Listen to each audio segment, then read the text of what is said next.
नमस्कार। कहानी संग्रह में हमारे सभी दर्शकों का हार्दिक स्वागत है। दर्शकों, आज हम आपको बताएंगे कि अंतिम शव यात्रा में राम नाम सत्य है क्यों कहा जाता है।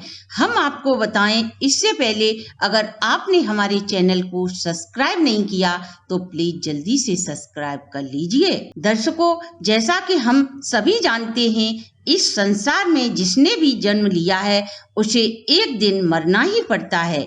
यही दुनिया का सबसे बड़ा सत्य है। दर्शकों, आपने देखा या सुना होगा, जब किसी की शव यात्रा निकाली जाती है तो पीछे चल रहे लोग राम नाम सत्य है यह कहकर आगे बढ़ते चलते हैं। क्या आप जानते हैं? यदि नहीं जानते तो हम आपको यही बात बताने वाले हैं। महाभारत युद्ध के दौरान युधिष्ठिर कहते हैं कि राम नाम सत्य है क्यों कहते हैं, इसी से जुड़ा हुआ एक रहस्य बताते हैं। अर्थात मृतक के शरीर को जब शमशान में ले जाया जाता है तो पीछे चल रहे लोग राम नाम सत्य बोलते हैं, लेकिन जब मृतक का अंतिम संस्कार हो जाता है, उसका शरीर पंच तत्व में विलीन हो जाता है। इसके बाद वहां से लौटकर लोग अपने अपने कार्यों में व्यस्त हो जाते हैं और मृतक के घर वाले उसकी संपत्ति को पाने के लिए आपस में झगड़ने लगते हैं। इसके बाद युधिष्ठिर कहते हैं कि व्यक्ति अपने जीवन में किसी न किसी के अंतिम संस्कार में अवश्य जाता है और वह राम नाम सत्य का नारा लगाता है, परंतु शमशान घाट से लौटकर इस सत्य को भूल जाता है। हर दिन व्यक्ति किसी न किसी की मृत्यु का समाचार रोज सुनता है, फिर भी इस सच्चाई को वह स्वीकार नहीं करता। इससे बड़ा आश्चर्य इस दुनिया में और क्या हो सकता है। व्यक्ति सब कुछ जानने के बाद भी सच्चाई को नकारता रहता है। जिस प्रकार मृत्यु अटल सत्य है, उसी प्रकार राम नाम भी अटल सत्य है। इसलिए मृतक के पीछे चल रहे लोग मृतक को नहीं बल्कि हमें समझाने का प्रयास करते हैं कि इस पृथ्वी पर राम नाम सत्य है और सब मिथक है। ये परंपरा सदियों से चली आ रही है।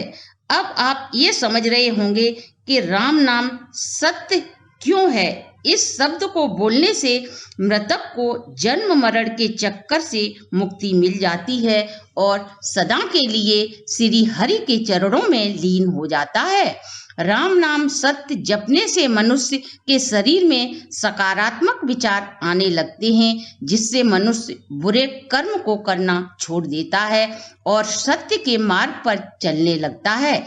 इतना ही नहीं, जब मनुष्य के किसी परिजन की मृत्यु होती है तो लोग काफी निराश हो जाते हैं।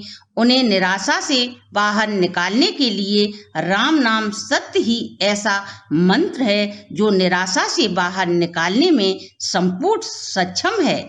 इसके उपरांत यदि हम शिव पुराण की माने तो रामायण के रचयिता वाल्मीकि जो एक डाकू हुआ करते थे, राम नाम के प्रभाव से ही उन्होंने रामायण जैसे महाग्रंथ की रचना की। इसके अलावा राम नाम एक शब्द ही नहीं, यह श्री हरि के चरणों में जाने का भी मार्ग है। स्वयं भगवान शिव का यह प्रिय मंत्र है। जब मरा शब्द को भी बार बार बोला जाता है तो बोलने वाले की जिह्वा से अनायास ही राम नाम निकलने लगता है। इसलिए दर्शकों, यदि आपको राम नाम की शक्ति समझ में आ गई हो तो आज से ही राम नाम शब्द में लीन हो जाना चाहिए, क्योंकि हम मृत लोकवासी अपने भौतिक सुखों की प्राप्ति के लिए प्रतिदिन न जाने कितने ही बुरे कर्म करते हैं और हम ये भी भूल जाते हैं कि इस पृथ्वी पर जिसने भी जन्म लिया है उसे एक दिन मरना ही पड़ता है। यही अटल सत्य है। तो दर्शकों, आपको हमारी बात समझ में आ गई होगी। मृत्यु के बाद हमारे साथ कुछ नहीं जाता, चाहे हमने कितनी भी धन दौलत क्यों न कमाई हो। अगर हमारे साथ कुछ जाता है तो वह है हमारे धर्म और कर्म। दर्शकों, ये थी हमारी आज की वीडियो। अगर आपको अच्छी लगी हो तो आप हमारे चैनल को लाइक, सब्सक्राइब और शेयर करें।